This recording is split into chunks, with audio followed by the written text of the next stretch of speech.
Good morning. It's another Sunday morning. Our God is alive. Right where you are, we're just going to declare that His love has not failed us.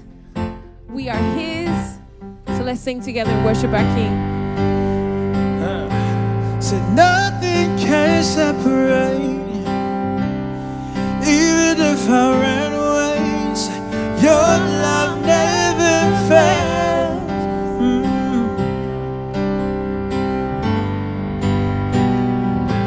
I know I still make mistakes.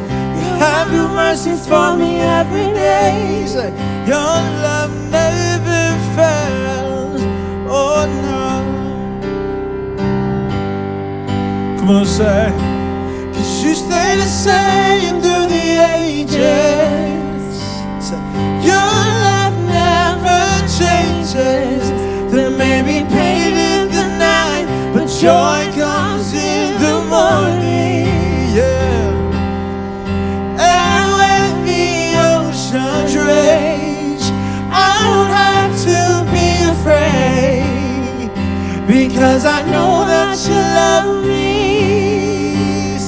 Your love never fails. Your love never fails. Your love never fails. Oh no, your love never fails. Your love never fails. Your love never fails. The wind is strong and the water's deep. I'm not alone here in these open seas. Say, your love never fails. Oh no. Because of this fall too high, I never thought I'd reach the other side. Say, your love never fails. Oh no. 'Cause you stay the same through the ages. Your love never changes. There may be pain in the night, but joy comes in the morning. And when the oceans rage, I don't have to be afraid, because I know that you love me. Your love never fails. Your love never fails. Your love never fails. Your love never fails. Your love never fails. Your love never fails. Come on, let's sing this part outside. 'Cause you make all things work together for our good. You make all things work together for our good. Yeah, you make all things work together for our good. You make all things work together for our good. Yeah, 'cause you stay the same through the ages. Your love never changes. There may be pain in the night, but joy comes in the morning. And when the oceans rage, I don't have to be afraid, because I know that you love me. Say, you make all things work together for our good. Yeah, yeah, yeah. You make all things work together for our good. Oh, yeah. You make all things work together for our good. Yes, you do. Say, you make all things work together for our good. Come on. Say, 'cause you stay the same through the ages. Your love never changes. There may be pain in the night, but joy comes in the morning. And when the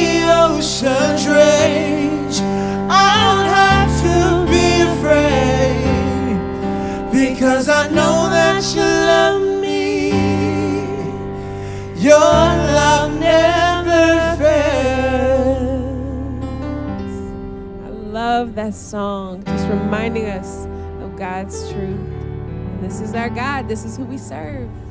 He's good. He's worthy. He's holy. He's wonderful. And his character matches his love. How good he is. How good he is. This is an oldie but a goodie. You don't even have to look at the lyrics. For most of you, if this is your first time singing it, join in and declaring that our God is who he says he is. He's so good. Yeah. I love it. Water you turned into wine. Open the eyes of the blind.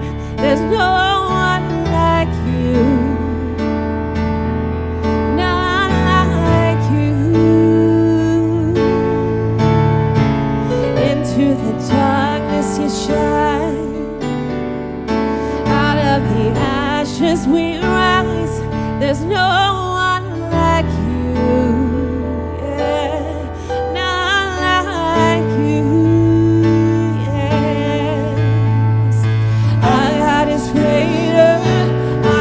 Stronger, God, you are higher than any other.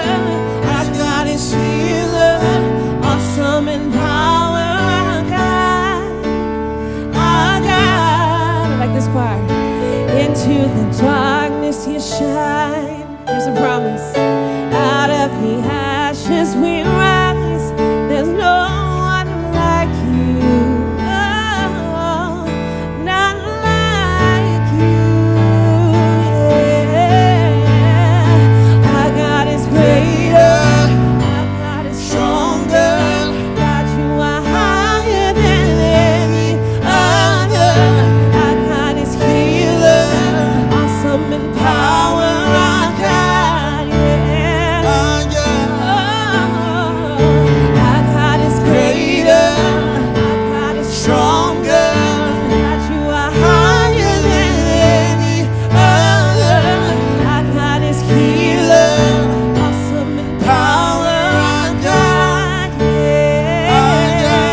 I love this part. Sing it out loud.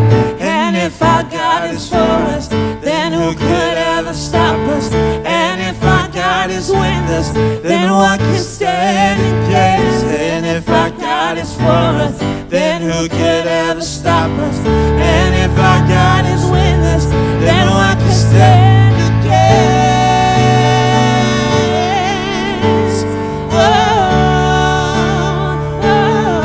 What can stand against?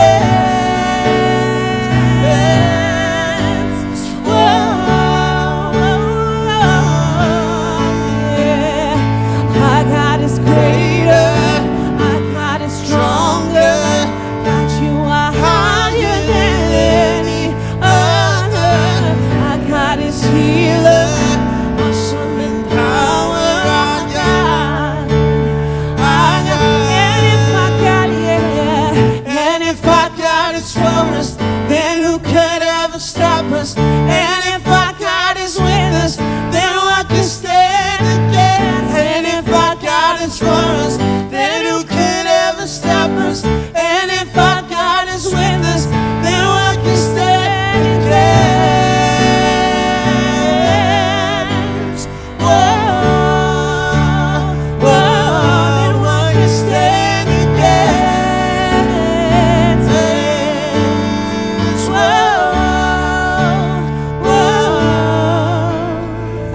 Our God is greater. Our God is stronger. God, you are higher than any other. Our God is healer, awesome in power. Our God.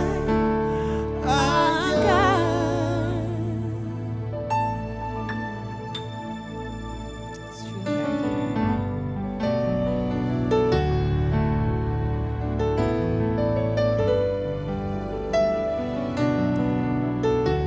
It's easy to only think of what we need right now, what we want, our frustrations.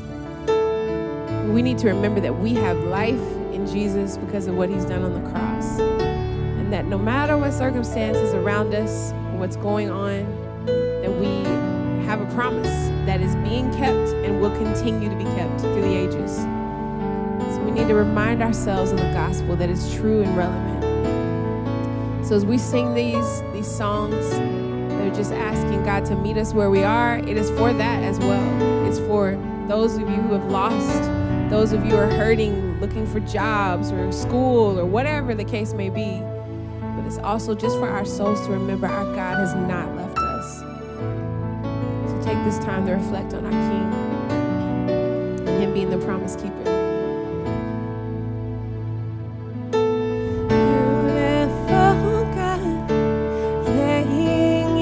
Majesty aside, you reached out in love to show me light, lifted from darkness into light. Oh, I love this. King for a slave, trading your righteousness for faith. Despite all my pride and foolish way, caught in your infinite embrace. Oh, and I find myself here on my knees again. Yes, caught up in grace like an avalanche. Nothing compares to this love, burning in my heart.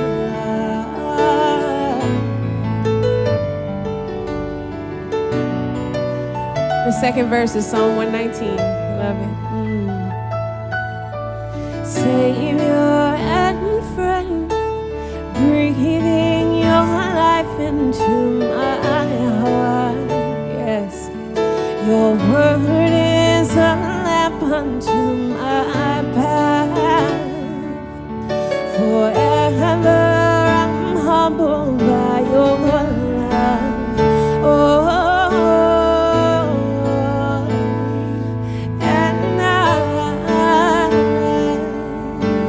find myself here on my knees again. Yes, caught up in grace like an avalanche.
can't control what tomorrow may bring,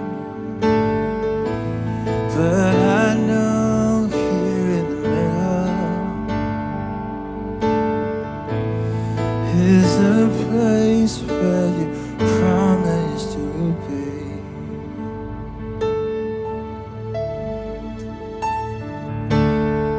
I'm not enough unless you come.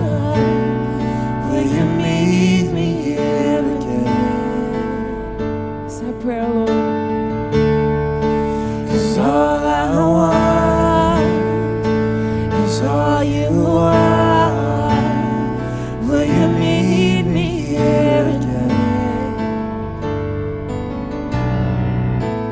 As I walk now through the valley,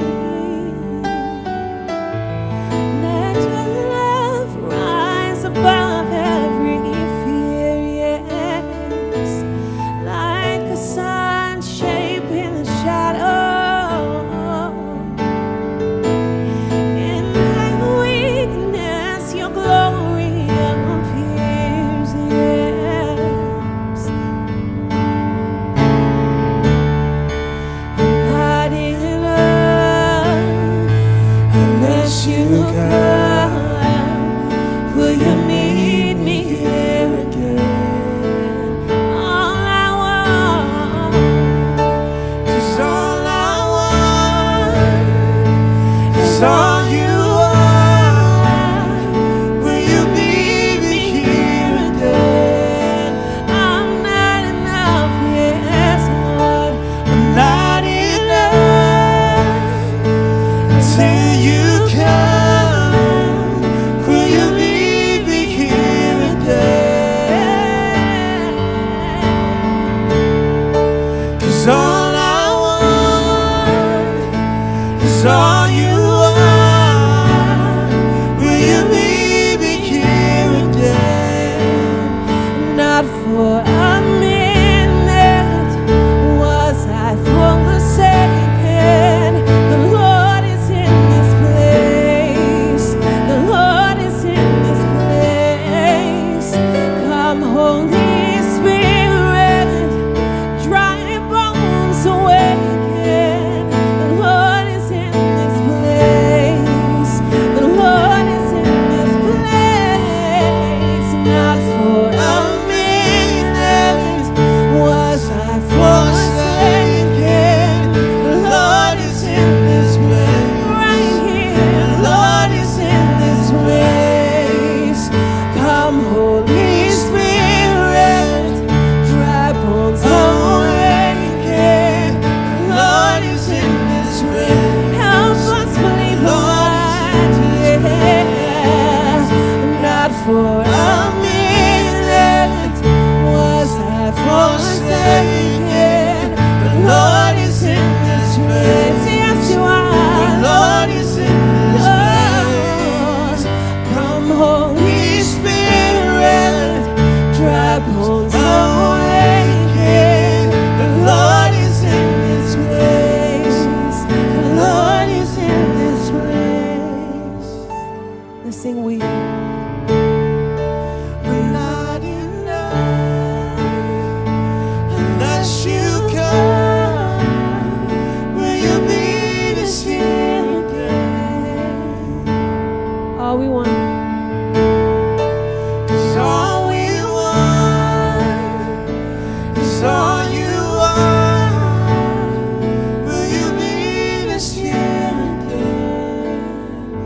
Not for a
Welcome to the Brooks online gathering. My name is Muche Ukegbu. I'm one of the pastors here at our church. I'm super honored that you would join us in this way, in this moment, considering the season that we're all in some shape, form, or fashion. If you have a Bible, go ahead and grab it.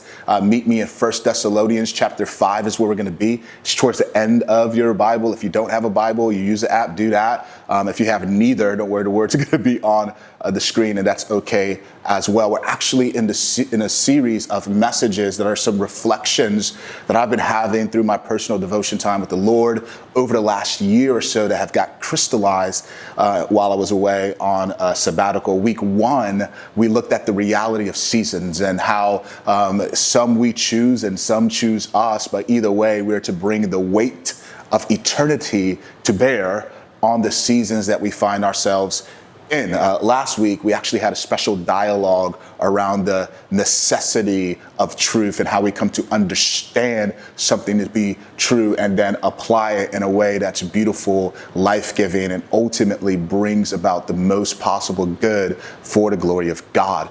This week, we're looking at an idea and this issue of joy. Now, honestly, there's some things in life that are easier to describe than they are to define.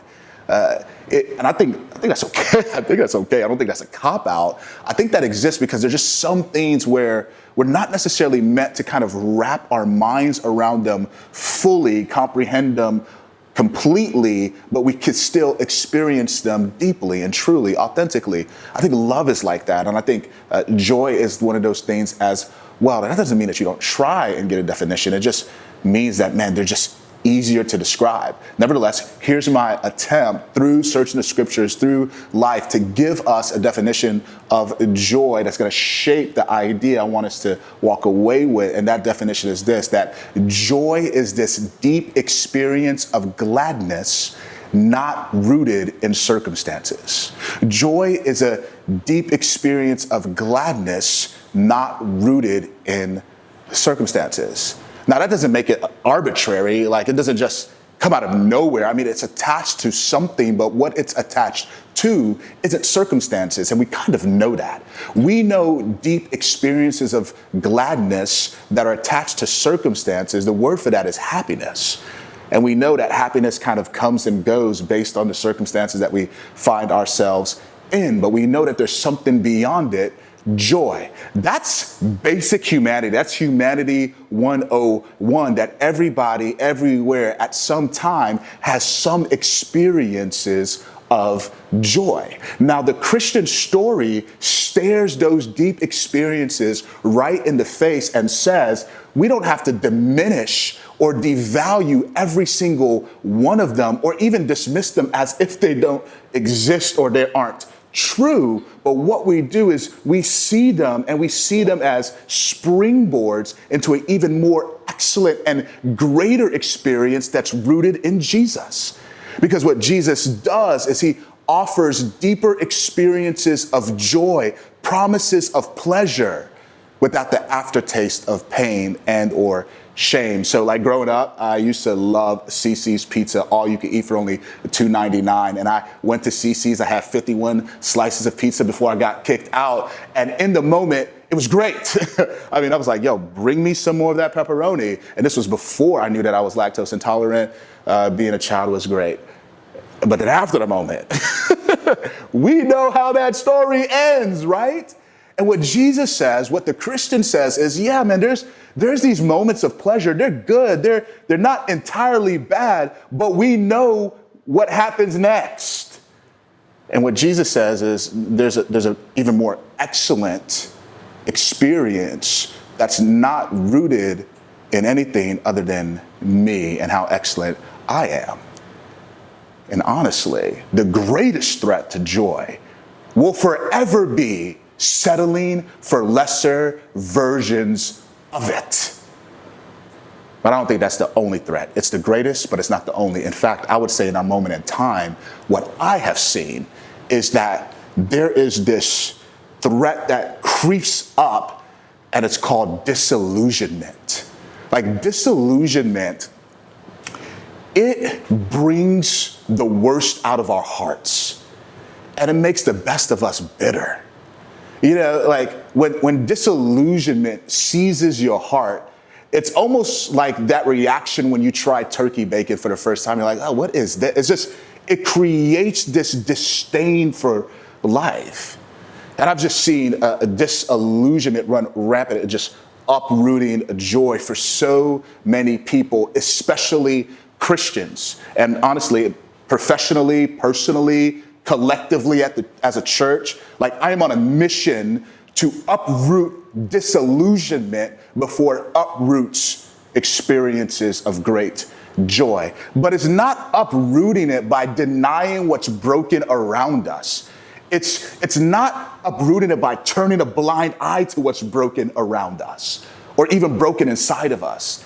It's uprooting it by turning our eyes to the hills from where our help comes, Psalm 121.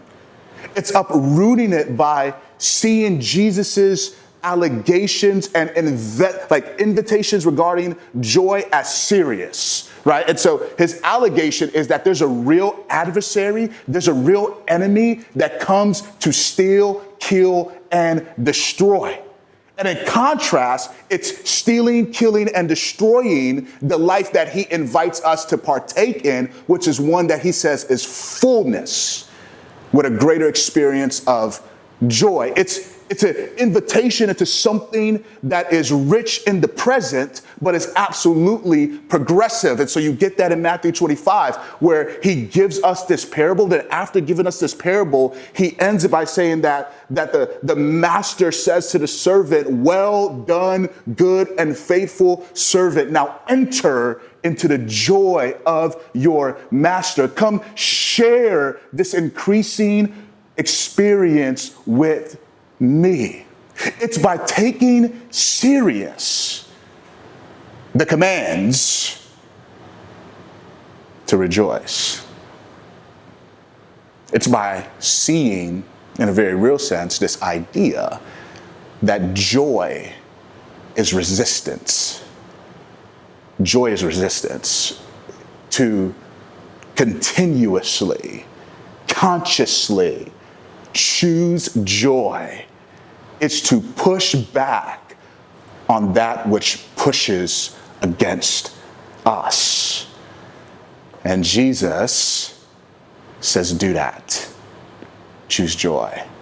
Joy is resistance. That's the idea that my mind has been orbiting around for the last year, but it's crystallized, especially in the last few months. Now I'm going to build to that through 1 Thessalonians in particular, but as we build through that, it'll be really just looking at this statement that we see towards the end of chapter 5. It almost looks like a summary statement, but we'll see this summary statement and some of the implications thereof, and then really we'll just spend the rest of the time just unfolding what I think are some beautiful and frustrating layers regarding the anatomy of joy and rejoicing that help us to see that it really is a type of resistance, necessary, beautiful resistance. So that'd be the flow of our time. We'll look at the statement, the summarizing statement, if you will, and then we'll unfold some of the beautiful and frustrating layers that the text gives us in hopes that we will walk away with a perspective that this isn't just something to consider choosing joy. It's something that's absolutely necessary, especially when we don't feel it. Because when we don't feel it, it's actually when we most need it. So first Thess, read with me. It's short, to the point, and then we'll take it bit by bit. Verse 16, it starts off like this. Rejoice always. Pray without ceasing. Give thanks in all circumstances, for this is the will of God in Christ Jesus for you. 1 Thessalonians 5:16 through 18. 1 Thessalonians is a very rich book. It's written to this multi-ethnic, diverse people whose existence as a church was birthed through tremendous trials and tribulations. So Acts 17 talks about the birth of this church where Paul comes bringing the weight of the story of God, the gospel, the announcement of good news, that relationship with God is possible, that the barriers that stand in the way have been removed by the life, death, and resurrection of Jesus. And those barriers haven't just been removed arbitrarily, they've been removed so that we could connect in a more excellent, deeper way with God in the here and now, in a way that leads to the then and there. So he brings the weight of that story to bear on people's souls. And what happens is social upheaval. And so there is trial, there's conflict, yet in the midst of that, this people was born and created. This church was planted, akin to the church that will be planted in New Orleans with Brian, Ashley, and the team, akin to the church that will be planted in Coconut Grove with Carlos, Cassie, and the team. It's this miraculous birth of the people of God together. This is Thessalonians. And where we have is really the closing instructions, like where in verse 12, all the way down to about 20, you just get these glorious descriptions of this identity Paul wants them to embody as the people of God, but also these activities Paul calls them to pursue as a people of God. And then you get verse 18. This is the will of God in Christ Jesus for you.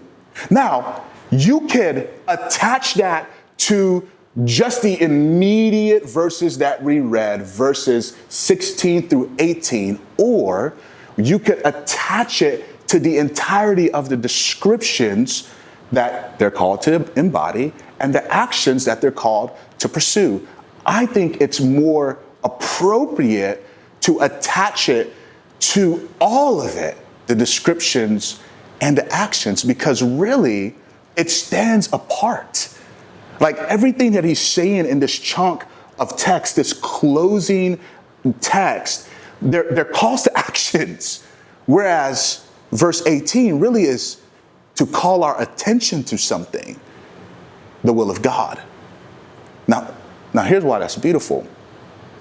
He's clearly laying out all of these things and he's saying, hey, don't miss this. This is the will of God for you. To experience all of this, to pursue all of this, this is the will of God for you. That matters because the will of God is both mysterious and plain. So Deuteronomy 29:29 says that the secret things belong to the Lord, but those things that he's revealed belong to his people forever, that they may do everything within the law or everything that's been revealed. So there's a mysterious aspect to the will of God that we know.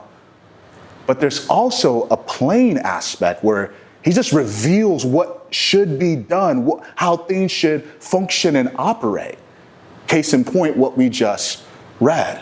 Now that pushes against us because we have this tendency to play roulette, like with the will of God. I used to love like game shows, and one of them was Wheel of Fortune, and you just spin the wheel and you see where it lands. And that's kind of how we operate with the will of God. We just kind of spin this and then we'll just see what God says. But there is a plain understanding God intends for us to have regarding his will. The will of God for you isn't something that you have to spend this inordinate amount of time discovering, as much as wrestling with the doing. But honestly, we want options. And God's like, well, I want obedience. Here's my will. Now, for the purpose of this joy idea, that means rejoicing always, pursuing this deep experience of gladness is part of the will of God for your life. It means that it's not suggestive in nature, not something that you consider, but it's something that you carry out, the will of God. Now, it keeps on going because that makes it really beautiful that God gives us permission to pursue joy. That's part of the beautiful layer of it, but there's more to it. So in Paul's writings, each one has this unique tone as you start to read. The tone of Thessalonians is very warm. It's almost like a fireside chat with a uncle or grandpa, with a auntie or grandma. Hey, auntie. It's like a fireside chat where they're just pouring out wisdom in a hyper-relational way. So what you notice when you read Thessalonians is there's no overt rebukes, not like you get in 1 Corinthians with all of this arrogance running rapid. No, you don't get that. You get this continue in. So yes, even in Thessalonians, they raise questions. That's chapter 5. They have these concerns about how do we have brotherly love? They have these concerns regarding the return of Christ. Did we miss it? And even in Paul's response to their concerns, he's like, man, you already know what it is. Continue in what you already know. Here's why I think that sets up a beautiful layer for us to understand. When we get to rejoice always, we shouldn't read that primarily as Paul trying to correct this depressed people, trying to challenge them because they're in a quote unquote depressed state, which is often how we use that phrase, rejoice always. Rather, it can and should be read, continue in. Now here's why I want to say that. We have a weird codependence with sadness right now. It's almost like we attach shame to people who have experiences of goodness. And I just want to say, man, if things are good for you right now, like if there's this deep experience of gladness and joy for you right now, you shouldn't feel guilty for that. Nor should you look over your shoulder in fear, wondering when the terrible is going to take over. Rather, continue in, grow in it, pursue it. It's part of the will of God, but the layers continue. So all of these, like I said, are descriptions of an identity that they're called to embody or their actions that they're called to take. So they're interdependent. So while they could stand apart so you could emphasize some of them, they don't stand alone. He is talking to the people of God. And what you see as a thread through all of these descriptions and all of these actions is profound humility. So think about this. So even earlier in verse 13, he says, live at peace with everyone. Then he goes down to say that we should bear with everybody, like encourage the weak and the faint-hearted, be patient with them. All of which implies humility. Now, there's an aspect of humility that I think is necessary in understanding this text, and especially in our moment of time. And that aspect is the decentering of oneself for the sake of someone else. So even when we see those statements like be at peace with everyone, with the brothers, that means that in the midst of conflict, in the midst of disagreement, what we do is we start to decenter ourselves and our rights, and we center what is right, which is the need for harmony, authentic harmony and peace that comes from not necessarily the absence of disagreement, but the pursuit of love and truth. So even when we see patience, be patient with everyone, that means to decenter ourselves from the relationship as it relates to pace, try to make everybody come at our speed, but to say, I will extend to you time in the same way God extends to us when there's brokenness and sin, that he waits us out as he pursues. It's humility. This attitude of humility that lends itself towards decentering is core to joy. And we know this. Because you know and I know that we have seen very few people, if at all, who are prideful, who have experiences of sustained joy. That is rare. That's like a unicorn. It doesn't exist. Because the prideful person overestimates their significance. They overlook others, and they underestimate the kindness and grace of God at work in their lives and the life of others. Now, some of us are like, I don't feel like I'm a prideful person. Cool beans. But we've all had prideful moments. We've all had it. It may not define your life, but it's described how you've acted before. And when pride is taking up residence in our hearts in a way that rules us, what you know and I know is that jealousy and entitlement always rear their ugly head, which means that when pride is present, we are at the mercy of circumstances and others as it relates to our joy. When you're a prideful person, or when pride is present in your life, joy will always be at the mercy of circumstances and others, which means that you're a bad day away from the pit of despair. Humility oozes all throughout this passage, and it seeps into how we should see joy. Furthermore, it seeps in that allows us to see rejoice always as something better than a bright side mentality, but it's to root our joy in the goodness of God, humbly acknowledging his will for us. The layers continue, man. So like, the audience matters. This is written to the people of God collectively. So it's not Paul, hey man, Dionysus in Thessalonica, let me write this letter to you. It's to the people of God. Let me explain like this.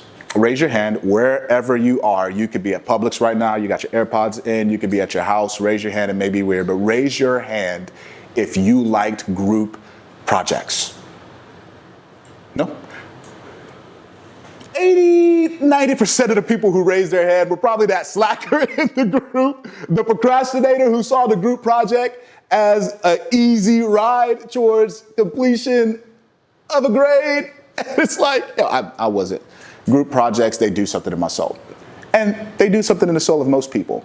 Because we know by and large that the success of a group project, it really isn't just tied to the work that you're called to complete. It's tied to the people that you're called to complete it with.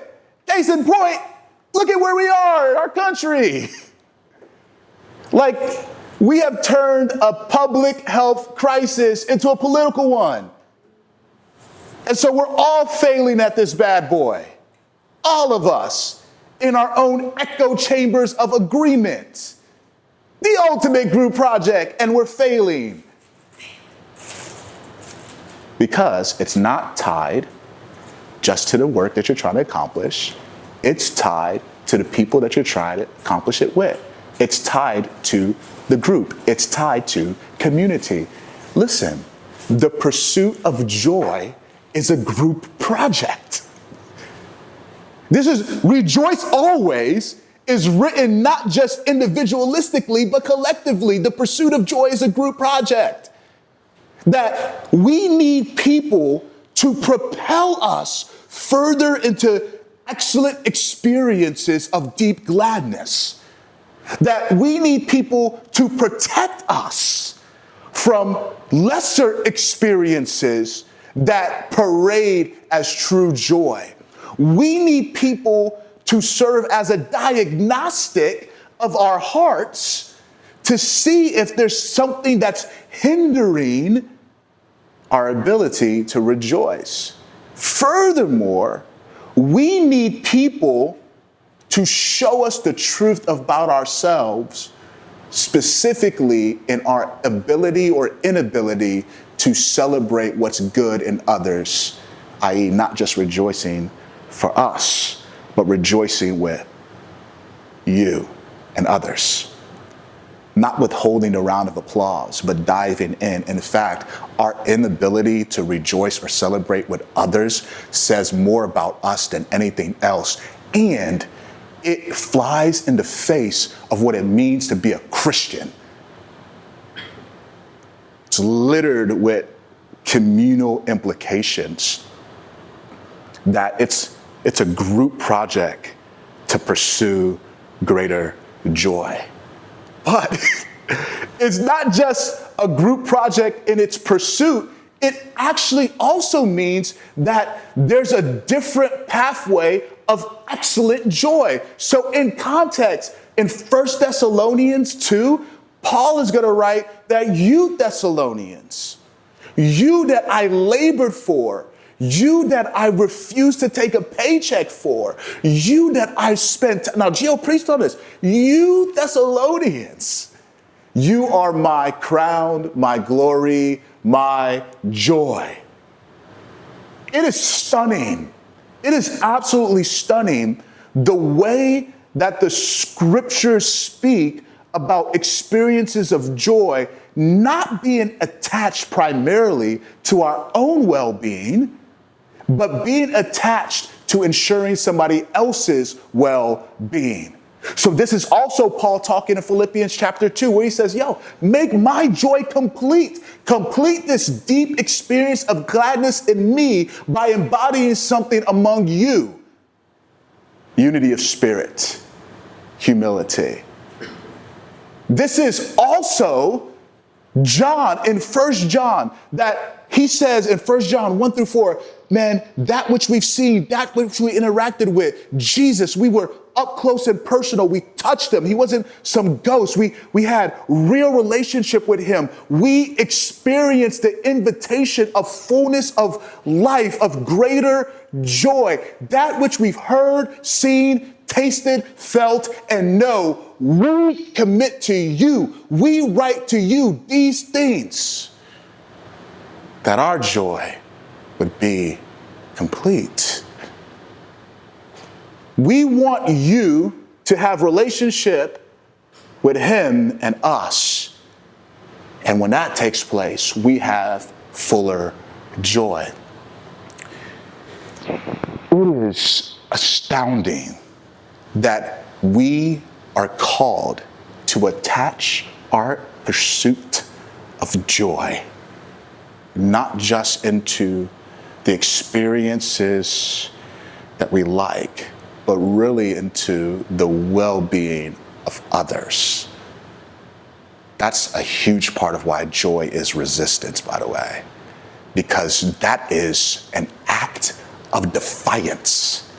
When everything around us says you will be most happy when you put yourself at top, you put yourself at the pinnacle of your pursuits, and then you'll find utmost pleasure. Christianity comes and reverses all of that and says, you will experience this greater, deep, more rich and satisfying possession of joy when you're pursuing the well-being of others.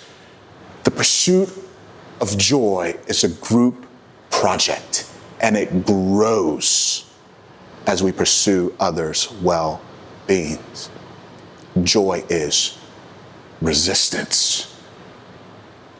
Now, that idea of joy is resistance, there's more that we see in this text that adds to it.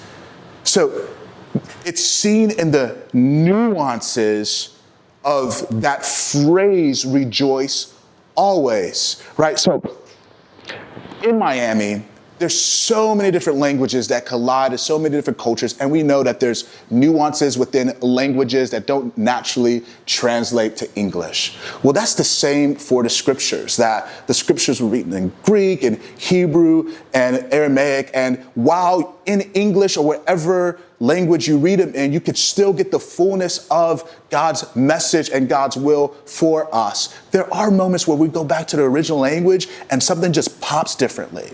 Here's one of those moments. And so rejoice always is a present tense imperative verb in the Greek. So what that means is it's an imperative.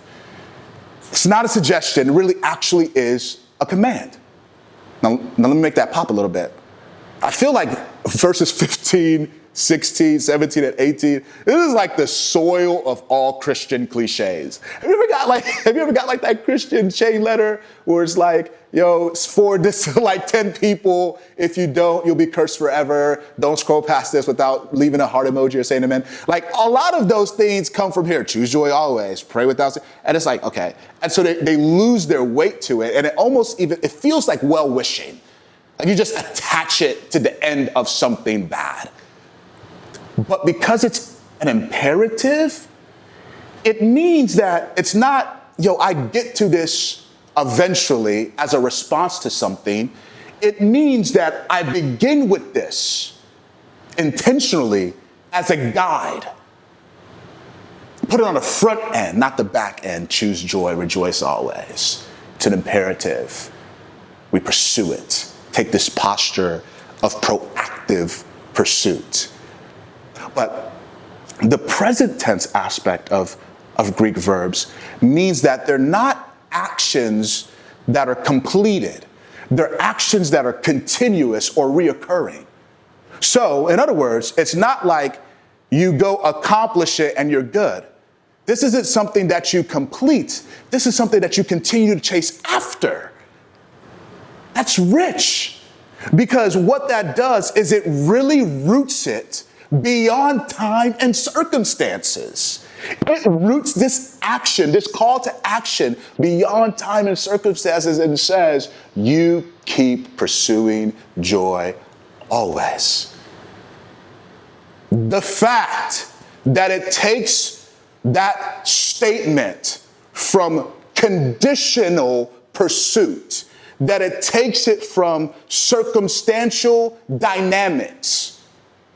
Furthermore, it makes it not just the goal or the standard of the more mature, but it makes it the intuitive experience of everybody. Is beautiful and helps us to see that it's absolutely resistance, because we know that there are regular circumstances and situations that shouldn't produce that type of gladness. Yet, to have that deep experience of gladness, that joy, is to resist said circumstances. We know that naturally. Listen, think about the beauty and joy. Think about those who stared at the face of white supremacy and said, you won't strip the smile from my soul, even if you try and strip the smile from my face. There's something greater that's anchoring me, John Lewis, and all the freedom fighters. But you don't just look at Black joy. Just survey history, the history of marginalized and oppressed people. People who said, listen, you can strip us of our property. You can strip us of our jobs and economic advancement. But with defiant strength, there's something in our soul that can't be stripped away. This deep gladness that anchors and resists. And you don't have to be part of a marginalized ethnicity or geography, a place, a people, to experience that. If you're Christian, this is your spiritual heritage. that the scriptures go through great pains and lengths to paint the people of God as this nomadic, marginalized group. This is 1 Peter, where Peter looking at these people scattered all across the world, experiencing tremendous suffering and pain, paints the first part of that chapter. And he says, even in the midst of such suffering, you have this love for God and you're able to experience this joy that's really inexpressible. You can't fully put words to it, but you know that it's there. This is a Christian heritage. This is a Christian story. To resist because we're rooted in something beautiful. That joy reaches beyond the moment.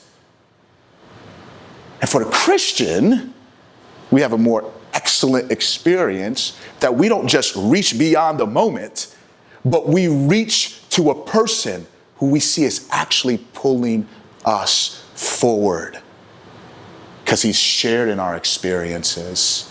And he now has become both the model and champion. Hebrews 12. Surrounded by such a great cloud of witnesses, let us cast off every weight and sin that clings closely and so easily entangles, and then let us fix our eyes on Jesus, looking to him, the author and perfecter of our faith. We run this race with endurance because he endured for joy. He endured the cross for joy.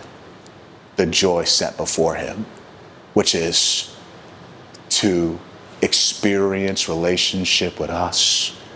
It's to please his Father and get that well done, son, well pleased son.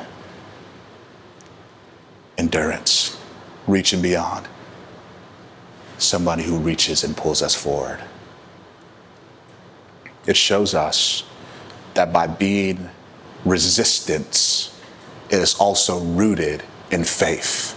Faith being the determination to act in light of who God is and what God says. So, in this season, resist. Resist that which wars against us. I know that there's almost this low-grade depression that is hovering over so many of us. Resist. Not by the strength of your hands, but by the power of hope in God. Reaching beyond the moment and grabbing on to the one who holds and grabs his children. Resist. Resist. Not by arrogant words, but humble defiance rooted in joy. Would you pray with me to end? God, man, I'm talking to myself. I am talking to myself. But God, I thank you that you have renewed a determination to not settle for less, but to anchor, attach by hope to you, to pursue with expectancy. God, I pray the same for our people, for those who are engaging with your body in this moment in time, in this way. Would you root in us a rich experience of joy and uproot from us sabotaging experiences disillusionment brings. In your name we pray, Jesus. Amen.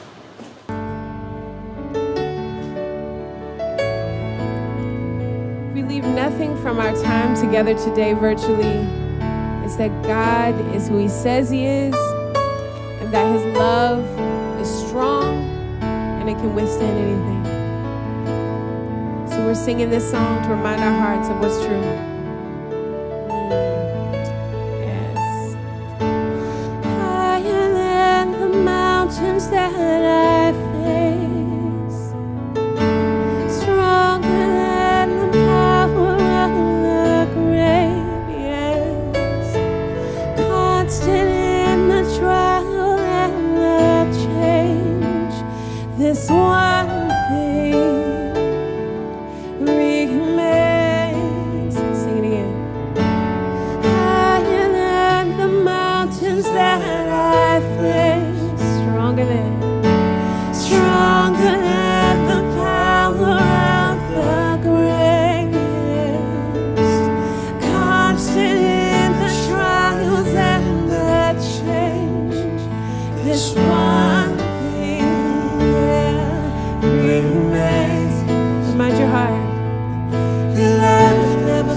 love never fails, it never gives up, it never runs out on me. Your love, yeah. This is my favorite part. I love it. And on and on and on and on it goes, yeah. But it overwhelms and satisfies my soul, Lord. And I never ever have to be afraid. This one thing, yeah, remains, Lord.